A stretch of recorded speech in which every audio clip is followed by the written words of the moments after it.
अरे भैया, ईरान के साथ खेल उल्टा पड़ गया। ईरान जहां इजराइल से बदला लेने की बात कर रहा था, उधर इजराइल ने ईरान को ही हिला दिया। दोस्तों, सीरिया के अंदर ईरान के हथियारों की फैक्ट्री और IRGC की कई सारी पोस्ट हैं, मिलिट्री चेक पॉइंट्स और मिलिट्री मतलब समझ लीजिए कि सेना के वहाँ अड्डे हैं। क्योंकि देखिए, सीरिया और ईरान के रिश्ते बेहतर हैं, बहुत बढ़िया हैं, और बशर अल असद ईरान का फुल सपोर्टर है।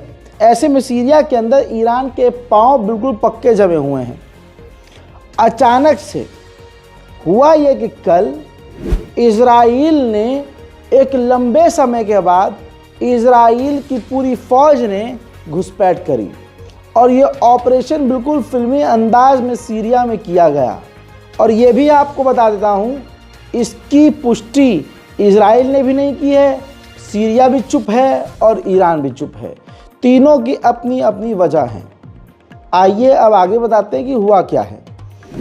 तुर्किश मीडिया ने पोल खोली है, ये भी मैं आपको बता रहा हूँ। रिपोर्ट के मुताबिक इजराइल की मिलिट्री काफ़ी अंदर सीरिया के घुसी, हवाई सेना बमबारी करी, कई किलोमीटर इलाके में आग लगा दी। इतना ही नहीं, जो ईरान की पोस्ट थी, ईरान के हथियारों का अड्डा था, वहाँ पर इजराइल के 2 मिलिट्री हेलीकॉप्टर पहुँचे। वो नीचे नहीं उतरे, रस्सी फेंक कर सैनिक इजराइल के नीचे उतरे और वहाँ पर ख़तरनाक गोलीबारी की। सीरिया की मिलिट्री और आमने सामने जो है जब टकराव हुआ तो दोनों तरफ से गोलीबारी हुई। उसमें सीरिया के 4 से 5 सैनिक मारे गए। दोस्तों, टोटल 14 लोग मारे गए, 50 से ज़्यादा लोग इस ऑपरेशन में घायल हुए। इजराइल ने सीरिया के अंदर तक के इलाकों को हिला दिया, और उसके बाद वो जो हथियारों की फैक्ट्री थी, जो IRGC की थी, ईरान की मिलिट्री की थी, उसके अंदर ये सैनिक इजराइल के घुस भी गए। और अंदर घुसने के बाद 2 IRGC के ऑफिसर्स को किडनैप कर लिया और अपने साथ ले गए। और इतना ही नहीं, हथियार भी लेके गए हैं, हथियारों के इक्विपमेंट्स भी लेके गए हैं, और IRGC के वहाँ जो सेंसिटिव डॉक्यूमेंट थे, कागजात थे, वो भी ले गए हैं। अब इजराइल चुप क्यों है इस मामले पर? क्योंकि इजराइल ने ऑफिशियली हमला नहीं किया था, और अभी जिस तरह से कई इलाके में इजराइल ने जंग फैलाई हुई है, वो नहीं चाहता कि पूरी दुनिया को पता चले कि हम सीरिया पर भी इस तरह के हमले कर रहे हैं। सीरिया इस हमले की पुष्टि इसलिए नहीं कर रहा, वो चुप इसलिए क्योंकि सीरिया इस बात को नहीं मानता है दुनिया के सामने कि उसके देश में ईरान के हथियारों की फैक्ट्री हैं। उधर ईरान इसलिए मुंह बंद करके बैठा है कि अभी तो ईरान बड़ी बड़ी बातें कर रहा था, ऐसा ना हो लोग हम पर हंसने लगे कि अबे अभी तो तुम इजराइल पर डायरेक्ट हमला कर रहे हो कह रहे थे, उधर उल्टा इजराइल ने ही तुम्हारे ऊपर हमला कर दिया और तुम्हारे बंदे भी उठा के ले गया। ये पूरा दावा इजराइल के ऑफिशियल कुछ अखबारों में आ चुका है, और दावा सबसे पहले तुर्की की मीडिया ने किया है। जो हमने जांच पड़ताल करी है उसमें भी इस खबर की पुष्टि हो रही है। उधर ईरान के नेशनल सिक्योरिटी काउंसिल के हेड ने रूस पहुंचकर व्लादिमीर पुतिन से मुलाकात की है। हालिया दिनों में रशिया और ईरान के रिश्तों में तल्खी पैदा हो गई थी अज़रबैजान और आर्मीनिया के मामले को लेकर। हजरात, अब आपको बता दूं, इसके बाद ईरान के नेशनल सिक्योरिटी मिनिस्टर जिस तरह से मिल रहे हैं पुतिन से, ऐसा लग रहा है दोनों काफ़ी चीज़ें क्लियर करने वाले हैं। अमेरिका ने इजराइल को यह कह ही दिया था 8 दिन पहले कि आपको बचाने के लिए लंबे समय तक हमारी नेवी एक ही जगह तैनात नहीं हो सकती। दूसरी तरफ ऐसा भी अब व्यतीत हो रहा है कि ईरान अब ठंडा बैठ गया है, जिसकी वजह से मिडिल ईस्ट में अमेरिका की जो नेवी थी और एयरक्राफ्ट करियर थे वो वापस अमेरिका रवाना हो रहे हैं। उधर इजिप्ट का कहना यह है कि इस बार जो सीज फायर की बात हो रही है वो कतर में हो रही है, और इस बार बात बहुत सीरियस हो रही है। हमें उम्मीद है कि बहुत जल्द सीज फायर हो जाएगा। उधर हमास ने कहा है कि मई के महीने में पिछले कुछ महीने में जो बाइडेन ने प्रपोजल दिया था, हम उसके अकॉर्डिंग डील करने को लिए, एग्रीमेंट करने के लिए राज़ी हैं। यानी हमास ने इनडायरेक्ट वे में कह दिया कि अब जो नया प्रपोजल है उससे हम राज़ी नहीं हैं। उधर इजराइल ने लेबनान के कई इलाकों पर हमले किए हैं। हमले के बाद के तबाही के मंजर दिखा रहा हूँ।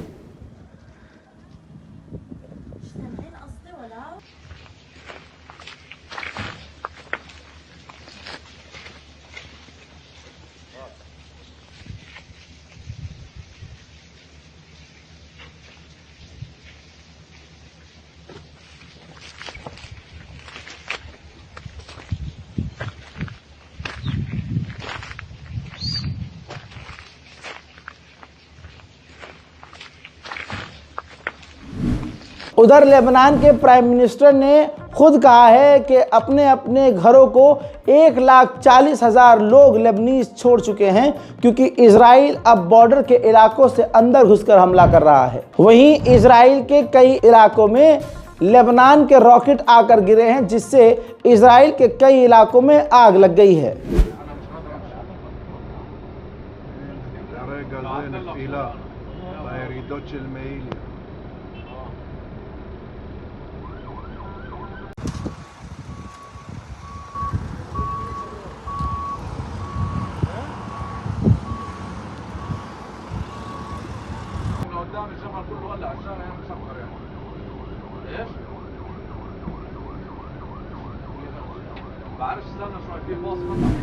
उधर इजराइल ने ऐलान किया है कि हम नई जो बटालियन इजराइल की फौज की जो नए ग्रुप बना रहे हैं, उसको हम सीरिया के उन इलाकों में तैनात करेंगे जहां पर हमारा कब्जा है लेबनान के खिलाफ। अब बरतानिया का हरामीपन भी समझ लीजिए, वो खुद शांति नहीं चाहता है।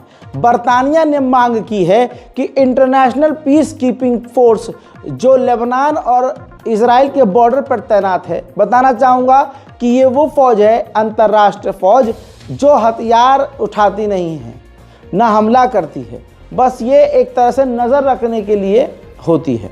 तो बरतानिया ने कहा है कि इस फौज को हटाकर हथियार बंद और जंग लड़ने वाली, हथियारों से लैस इंटरनेशनल फोर्स तैनात करनी चाहिए। और आप जानते हैं कि बरतानिया इजराइल का पिछवाड़ा चाटने वाला है। ऐसे में ये जो इंटरनेशनल हथियारों वाली फौज तैनात करने की बात लंदन कह रहा है, उसका मकसद सिर्फ ये है कि ये फौज इजराइल की मदद करे और लेबनान को ख़त्म कर दे। इजराइल हमेशा से झूठ बोलता है और बहुत प्रोफेशनल तरीके से झूठ बोलता है, लेकिन खुल जाता है। झूठ कितना भी अच्छा हो, मजबूत हो, खूबसूरत हो, लेकिन सच सामने आ ही जाता है। हजरात, अब खुलासा ये हुआ है कि इंटरनेशनल क्रिमिनल कोड को हूतिया बनाने के लिए इजराइल ने अपने ही द्वारा गाज़ा के अंदर वॉर क्राइम की जांच शुरू करी। हालांकि ये जांच वांच कुछ नहीं थी, बस खुद ही जांच के इशारे दिए, जांच का ऐलान किया, लेकिन बाद में साबित हुआ कि इजराइल कोई जांच नहीं कर रहा है। अपने मन से ही बाद में अपने आप को क्लियर चिट देने के लिए ये सब ड्रामे रच रहा है। गाज़ा के इलाकों में इजराइल की सेना का कब्जा हो चुका है। अब गाज़ा के अंदर इजराइल के सैनिक अपने धर्म का पालन भी कर रहे हैं। इजरायली कैदी का बाप न्यूज़ चैनल पर बोल रहा है कि गाज़ा के अंदर 10 महीने में हमने 50,000 आतंकवादियों को कत्ल कर दिया, लेकिन इसके बावजूद गाज़ा के अंदर 2 मिलियन आतंकवादी हैं और वेस्ट बैंक में भी 2 मिलियन आतंकवादी हैं। इन सबको हमें ख़त्म कर देना चाहिए। मतलब डैश फटे तो फटे, नवाबी न घटे। बेटा हमास की कैद में हैं और ये हैवानियत वाले बयान दे रहे हैं। इजराइल के सैनिकों की ये खूंखार तस्वीर देखिए। खाली बैठे बैठे इजराइल के सैनिक ऐसे ही खुले में ही फिलिस्तीन और गज़ा के मकानों पर गोलीबारी कर रहे हैं। इतना ही नहीं, ये भी रिपोर्ट सामने कई बार आ चुकी है कि खाली बैठे बैठे इजराइल के फौजी चलते फिरते किसी भी निहत्थे फिलिस्तीनी को गोली मारकर कत्ल कर रहे हैं। वहीं ये भी आपके सामने खबर आ चुकी है कि यूएन के स्कूल के ऊपर एक बार फिर से इजराइल ने हमला किया, जिसमें 36 से 40 लोगों के मारे जाने की खबर है। अंतर्राष्ट्रीय स्कूल यूएन की तबाही का मंजर आपके सामने है।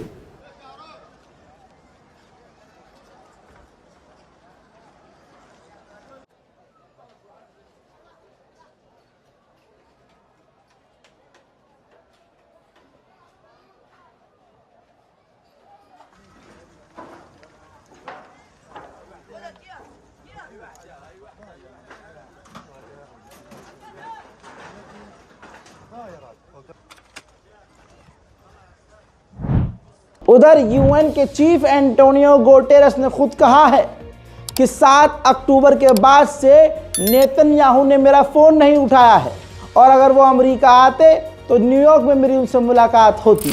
वहीं गाज़ा के अंदर इजराइल के अभी भी हमले जारी हैं। ज़रा इस तस्वीर को देखिए। इजराइल ने ख़तरनाक बमबारी सेंट्रल गाज़ा में करी। दर्जनों बिल्डिंग टूट गई जिसके अंदर सैकड़ों लोग दब गए। दर्जनों लोगों के मारे जाने की खबर है। इतना कुछ होने के बाद भी हौसला फिलिस्तीनियों का टूट नहीं रहा है। ज़रा इस तस्वीर को देखिए। फिलिस्तीनी एक महिला टीचर टूटे हुए घर में टेंट लगाकर मलबों के ऊपर चादर बिछाकर फिलिस्तीनी बच्चों को पढ़ा रही है। दुनिया के मुसलमानों को ये समझना होगा और सीखना होगा, सबक लेना होगा कि हमारे लिए इल्म कितना ज़रूरी है। लिहाजा मुसलमान अपने बच्चों को भले ही 2 रोटी कम खाए लेकिन तालीम पूरी दे। वहीं मेरे दोस्तों, बड़ी खबर यह है कि फिलिस्तीन के इलाकों में वेस्ट बैंक में इजराइल अभी भी खतरनाक घातक हमले कर रहा है और रेल के बहाने कईयों को कत्ल कर चुका है, सैकड़ों घायल हो चुके हैं और ज़मीनों को, सड़कों को तबाह कर रहा है। वेस्ट बैंक फिलिस्तीन का इलाका देखिए।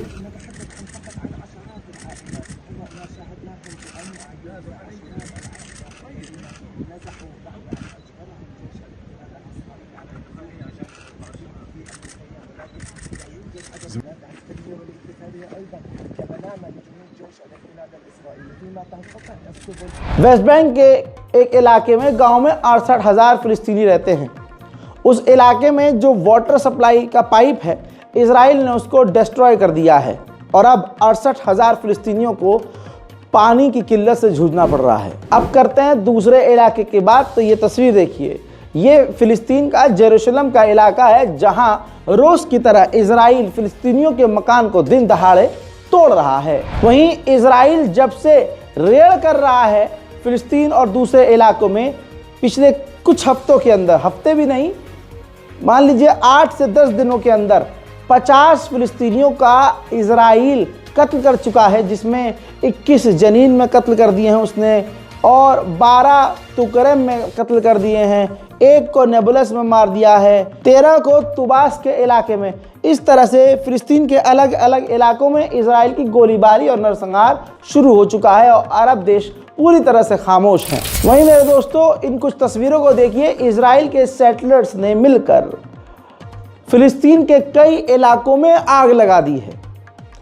यानी सेना नुकसान पहुंचा रही है फिलिस्तीनियों को, वहाँ के यहूदी नुकसान पहुंचा रहे हैं फिलिस्तीनियों को और इंटरनेशनल कोर्ट कह चुका है ये गलत है, यूएन कह चुका है ये गलत है, इजराइल के साथी मजबूरी में कह चुके हैं इजराइल को ये गलत है, लेकिन फिर भी ये सब कुछ हो रहा है। उधर इजराइल अपने आम व्हीकल का इस्तेमाल करके फिलिस्तीन और दूसरे वेस्ट बैंक के इलाकों में जो पत्रकार हैं उनको डरा रहे हैं, धमका रहे हैं और परेशान कर रहे हैं। सबूत आपके सामने।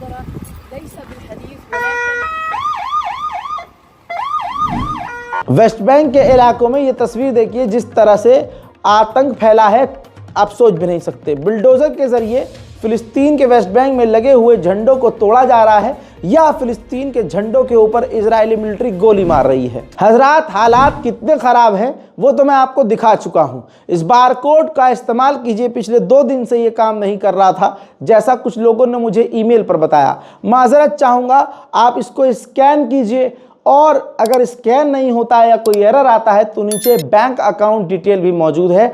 आप डायरेक्ट बैंक अकाउंट में ही डिपॉजिट कर सकते हैं अगर आप गाज़ा फ़िलिस्तीन की मदद करना चाहते हैं। और अगर कुछ नहीं कर सकते तो कम से कम भारत के मुसलमानों समेत गज़ा और फ़िलिस्तीन के मुसलमानों के लिए दुआ कीजिए। हालांकि भारत के मुसलमानों की कंडीशन इस वक्त बद से बदतर है, क्योंकि पहले अपने आप को बचाना ज़रूरी है। जब अपने आप को बचाएंगे तभी तो फ़िलिस्तीन के लिए आवाज़ उठाएंगे। लिहाजा गुजारिश है, अपने आप को बचाइए, वक्फ बोर्ड की ज़मीन, अल्लाह की ज़मीन को बचाइए, ज़ुबान खोलिए और बोलते रहिए। जय हिंद।